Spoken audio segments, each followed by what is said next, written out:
గద్వాల ఎట్లుంది రాజ్యం? గద్వాల్లో టీఆర్ఎస్ రాజ్యమే ఉంది. గద్వాల్లో ఉమ్మడి మహబూబ్నగర్ జిల్లాలో జోగులాంబ, గద్వాల, అల్లంపూర్ తాలూకాలో 2 ఎమ్మెల్యేలు మాత్రమే గెలిచినారు. గెలిచిన గద్వాల ఎమ్మెల్యే టీఆర్ఎస్ పార్టీ వదిలిపెట్టి కాంగ్రెస్ పార్టీకి పోవడం జరిగింది. స్వచ్ఛందంగా వచ్చారు, మీరు స్వచ్ఛందంగానే వచ్చారు, స్వచ్ఛంగానే వచ్చాం మేము. ఎవరేం పిలిపించలేదు? మాకు ఎవరేం పిలిచలేదు. దేనికోసం? ఎంత దూరం నుంచి వచ్చారు? అది అల్లంపూర్ తాలూకా మేడం, అల్లంపూర్ తాలూకా. మాది అల్లంపూర్ మొత్తం టీఆర్ఎస్ కదా మేడం. టీఆర్ఎస్ మార్పు, ఎక్కువ మార్పు వచ్చింది.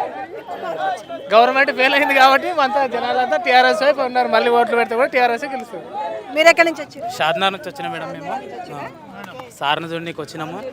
ఈరోజు రేవంత్ రెడ్డి మార్పు అంటే మార్పు ఇచ్చిండు. ఏం మార్పు ఇచ్చిండు అంటే రైతు బంధు లేదు, రైతు బీమా లేదు, పేదలకు డబుల్ బెడ్రూమ్ ఇండ్లు లేవు. ఇంకొకటి వచ్చేసి ఆడపిల్లలకు 2500 ఇస్తాడు, అవి లేవు.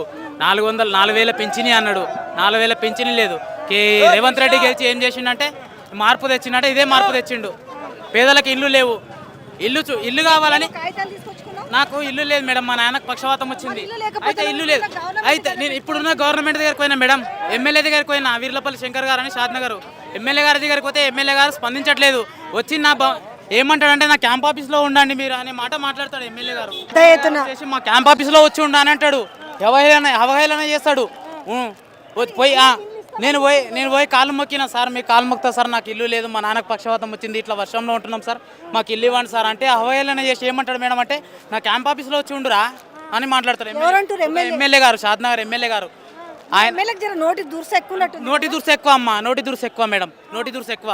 ఆయన వచ్చేసి సర్పంచ్ దగ్గరకు అన్నాడు, సర్పంచ్ దగ్గరకు పోయినా, సర్పంచ్ డిప్యూటీ సర్పంచ్ ఉంటాడు కాంగ్రెస్ పార్టీ ఆయన దగ్గరకు పోతే ఆయన రేపు మాపు అని ఆయన తిప్పిండు. ఇంకా చాలా మంది గవర్నమెంట్ లో ఎవరికి చెప్పుకుందామని వచ్చారు? నేను కేసీఆర్ బాబుని కలిసి సార్తో చెప్పుకుందామని. మీరు వెళ్ళాల్సిందైతే నిజంగా ప్రభుత్వం దగ్గరికే, కానీ ఇవాళ వచ్చారు. సరే, ప్రభుత్వం దగ్గరకు పోతే ప్రభుత్వం నన్ను స్పందించలేదు. నేను మళ్ళీ కేసీఆర్ సార్ మేడం, నేను కేసీఆర్ సార్ గెలిస్తేనే కాళ్ళకి చెప్పులు వేసుకుంటా, ఈ గడ్డం తీస్తా అని చెప్పేసి నేను మొక్కుకున్నా. ఈ రోజు నా కేసీఆర్ బాబు కోసం నేను వచ్చిన.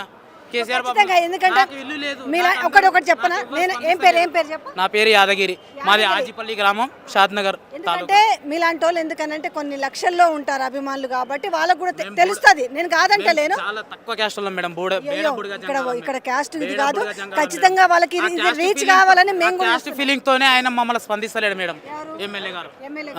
సో ఈ విషయం ఆయన ఎవరు? వీర్లపల్లి శంకర్ గారు మేడం. ఆయన చేరేదాకా నేను ఖచ్చితంగా లేడు. ఆయన దగ్గరికి పోయినాం, మేము కాళ్ళ మీద పడ్డాం, సారా అని మొక్కినాం. వచ్చి నా క్యాంపస్లో ఉండరా అని మాట్లాడతాడు మేడం, అంత హేళన చేసి మాట్లాడుతున్నాం.